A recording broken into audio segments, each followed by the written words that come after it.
¿Qué es lo que ustedes saben como trabajadores, Flavio? Bueno, primeramente agradezco a los organizadores de este foro y a esta casa, desde luego, UDG TV, a Canal 44. Y para nosotros es muy importante primero decir que no estoy hablando a nombre del Comité Ejecutivo de la Sección 47, pues la dirigencia ha decidido hacerse un lado y lo expusieron aquí nuestros anteriores panelistas al respecto del comportamiento que han tenido la dirigencia sindical de los últimos años. Por lo tanto, lo hago a nombre propio y a nombre de un grupo de maestros que estoy seguro no es menor y que siente que es necesario que el magisterio ya sea escuchado en estas mesas, pero de manera independiente a la dirigencia. Y respecto a la información que tenemos por parte de la dirigencia, es muy poca, tan poca como las decisiones que se toman y que se votan al interior del propio Consejo del Instituto de Pensiones del Estado de Jalisco, al que quisiera referirme. Bueno, que el magisterio no es un gremio menor, de hecho sigue siendo el gremio más alto en números, hablando de un solo gremio, de un solo giro.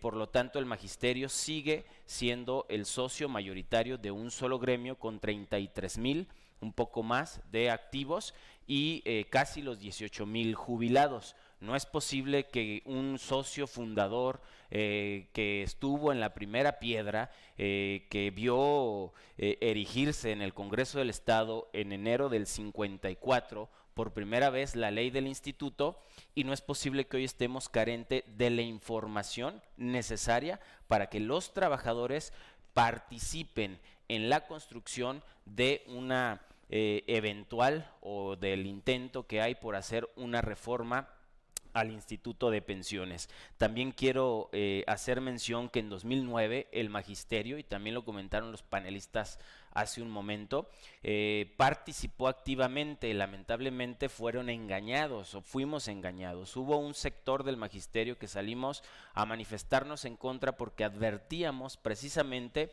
tanto lo raro que se comportaron los dirigentes de ese tiempo, que fueron promotores de la reforma, que deja el cargo de secretario general para regresar a la curul, y el dirigente de ese tiempo, en el 2009, vendió al magisterio una reforma sin precedentes que nos iba a garantizar la salud financiera. Él daba fecha de 50 años por lo menos, pero los estudios actuariales hablaban de un funcionamiento de salud financiera perenne, que era para siempre. Lo mostró el dirigente Juan José Hernández, mejor conocido como Choco para nuestros amigos, hace un rato en las láminas, y es interesante entender esta parte del rol que jugó el magisterio en esa reforma de 2009, porque estuvieron ahí enfrente del Congreso del Estado. Fue una concentración masiva, pero fueron sacados a la calle para apoyar la reforma sin antes darla a conocer al gremio. Me atrevo a decir, engañados. Y tan no dio resultados esa reforma que hoy nos tiene en esta encrucijada de hoy nuevamente debatir si se requiere una reforma o no y cuáles son los objetivos al respecto. Que en la historia de la ley del Instituto de Pensiones también vale la pena decirlo. Bueno, que en el caso de las modificaciones que se han hecho después del 54, en el 86 hubo una revisión y hubo algunos ajustes. Aquí, por ejemplo, se dejó pendiente el tema de los 20 años, más allá de un derecho que sigue en ejercicio de uso a la fecha por el artículo 4º transitorio, que todavía lo conserva. Hay que mencionar que 32 años después todavía los congresistas en el Estado y el Ejecutivo pensaba que había trabajadores que después de 30 años, que era la vida laboral, había que sostener los otros 20 años de servicio. Lo que también comentaba una de las panelistas hace un momento, permitía la corrupción para que con 20 años cotizados y un cargo de confianza, un puesto de confianza, luego llevaran un papel notarizado al consejo del directivo del instituto y se pudiesen ir con menos tiempo cotizado a pensiones, con una muy alta pensión y todo eso descapitaliza. Me parece que no debe de perder el objetivo, esta posible reforma, de entender para qué fue creado.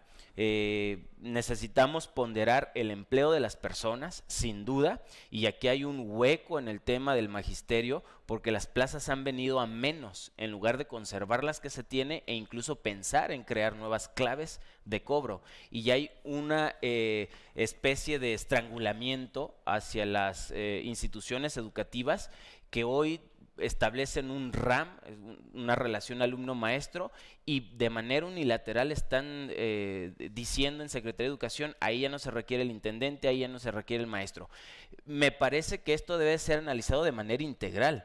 Si estamos incluso abriendo la puerta a más organismos, incluyendo los municipios faltantes para que estén los 125 bajo esta cobertura de seguridad social en el Instituto de Pensiones, entonces tendríamos que pensar de manera integral qué están haciendo las autoridades. Debemos de pensar también en el servicio civil de carrera.